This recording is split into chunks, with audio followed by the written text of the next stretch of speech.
ಯಾವನು ಯೆಹೋವನಲ್ಲಿ ಭಯಭಕ್ತಿಯುಳ್ಳವನೋ ಅವನಿಗೆ ಉಚಿತವಾದ ಮಾರ್ಗವನ್ನು ಆತನು ಬೋಧಿಸುವನು. ಕೀರ್ತನೆ 25ನೇ ಅಧ್ಯಾಯ 12ನೇ ವಾಕ್ಯ. ಮೂವರು ಸ್ನೇಹಿತರಿದ್ದರು. ಅವರು ಉನ್ನತ ಹುದ್ದೆಗಾಗಿ ಪರೀಕ್ಷೆ ಬರೆಯಲು ಪರೀಕ್ಷಾ ಕೇಂದ್ರಕ್ಕೆ ಹೋಗಬೇಕಿತ್ತು.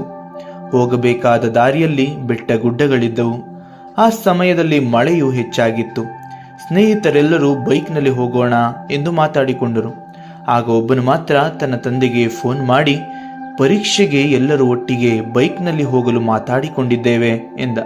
ಅದಕ್ಕೆ ತಂದೆ, ಬೇಡ ಮಗನೇ, ನಾನೇ ನಿನ್ನನ್ನು ಕಾರಿನಲ್ಲಿ ಬಿಟ್ಟುಕೊಡುತ್ತೇನೆ ಎಂದರು.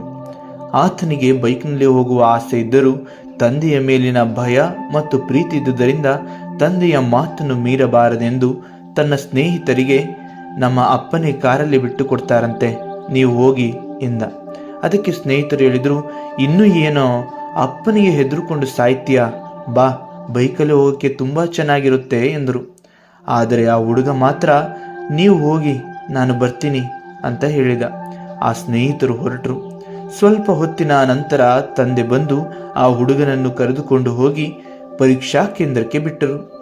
ಆತನು ಪರೀಕ್ಷೆ ಬರೆದು ಹೊರಬಂದು ತನ್ನ ಸ್ನೇಹಿತರಿಗೆ ಫೋನ್ ಮಾಡಿ, ಹೇಗೆ ಬರಿದ್ರಿ ಪರೀಕ್ಷೆನ ಅಂತ ಕೇಳ್ದ. ಅದಕ್ಕೆ ಸ್ನೇಹಿತರು, ನಾವು ಬರಕ್ಕೆ ಆಗ್ಲಿಲ್ಲ ಕಣೋ, ನಾವು ಬರೋ ದಾರಿಯಲ್ಲಿ ಗುಡ್ಡ ಕುಸಿದು ರಸ್ತೆಯಲ್ಲಿ ಯಾರೂ ಹೋಗಲಾರದೆ ಮತ್ತೆ ತಿರುಗಿ ಮನೆಗೆ ಬಂದ್ವಿ ಕಣೋ, ನೀನೇಗೋ ಹೋದೆ ಎಂದ. ಅದಕ್ಕೆ ಈತ ಹೇಳಿದ, ನನ್ನ ತಂದೆಯೇ ನನ್ನನ್ನು ಕರೆದುಕೊಂಡು ಬಂದ್ರು ಕಣೋ ಅಂತ ಹೇಳಿದ. ಮಾತಾಡಿ ಮುಗಿಸಿದ ನಂತರ ಆ ಹುಡುಗ ತಂದೆಯನ್ನು ಓಡಿ ಹೋಗಿ ಅಪ್ಪಿಕೊಂಡು, ಥ್ಯಾಂಕ್ಸ್ ಅಪ್ಪ, ನಿನ್ನಿಂದ ನಾನು ಪರೀಕ್ಷೆ ಬರೆಯೋ ಥರ ಆಯಿತು ಎಂದ.